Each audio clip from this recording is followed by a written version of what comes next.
Aloha, it's Kiana, and here are today's top Hawaii headlines from the editors at the Honolulu Star-Advertiser. Also, mahalo to Longs Drugs Hawaii for sponsoring the show. Head on over to your neighborhood Longs Drugs for all your shopping needs.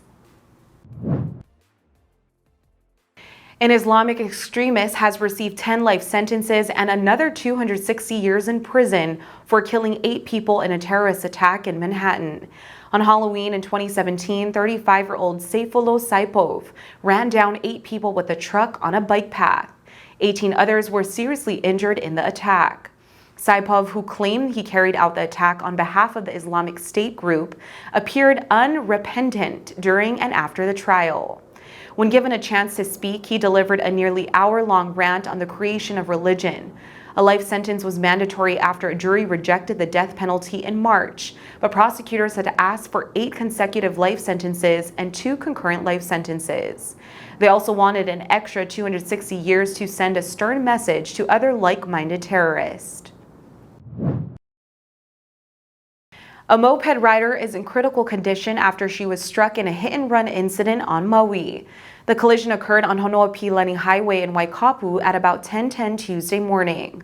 According to a preliminary police investigation, an orange 2004 Pontiac sedan traveling southbound on the highway rear-ended a blue 2021 Zong moped. The 32-year-old Wailuku woman riding the moped was caught in the undercarriage of the sedan and dragged as its driver fled the scene. Police at a Good Samaritan followed the sedan and called 911. Officers stopped the vehicle in Oluwalu and arrested the driver on suspicion of motor vehicle and drug offenses. Police said alcohol and drugs were contributing factors in the collision. A limo service driver has been convicted of manslaughter in the deaths of 20 people in New York. Nauman Hussein ran Prestige Limousine in 2018 when the brakes failed on the company's pack stretch SUV limo. The 2001 Ford Excursion hit a parked car and trees before coming to rest in a stream bed in Schoharie. 17 passengers, the driver, and 2 bystanders were killed in the wreck. Prosecutors said Hussein intentionally failed to conduct required routine state inspections on the limo. They said the checks would have revealed brake defects and prevented the crash. The defense claimed Hussein was misled by a repair shop.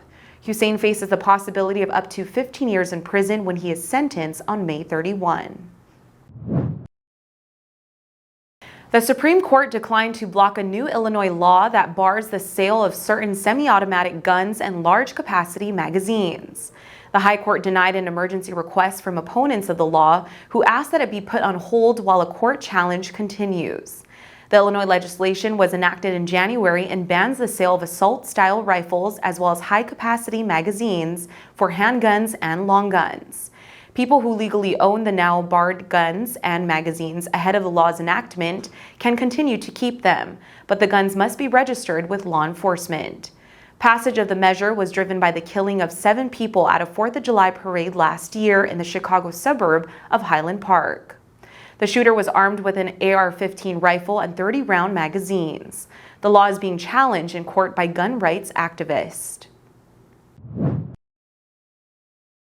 Former Theranos CEO Elizabeth Holmes will start a more than 11-year prison sentence on May 30. On Tuesday, Holmes failed in a last-ditch effort to stay out of prison while she tries to overturn her 2022 conviction for defrauding investors in a blood testing scam. Along with the prison term, Holmes must pay $452 million in restitution. Her lawyers asked U.S. District Judge Edward Davila to approve the May 30 prison date to give her time to sort out several issues, including childcare for her 1-year-old son and 3-month-old daughter. She had originally been ordered to begin her prison sentence on April 27. Holmes dropped out of Stanford University in 2003 to found Theranos.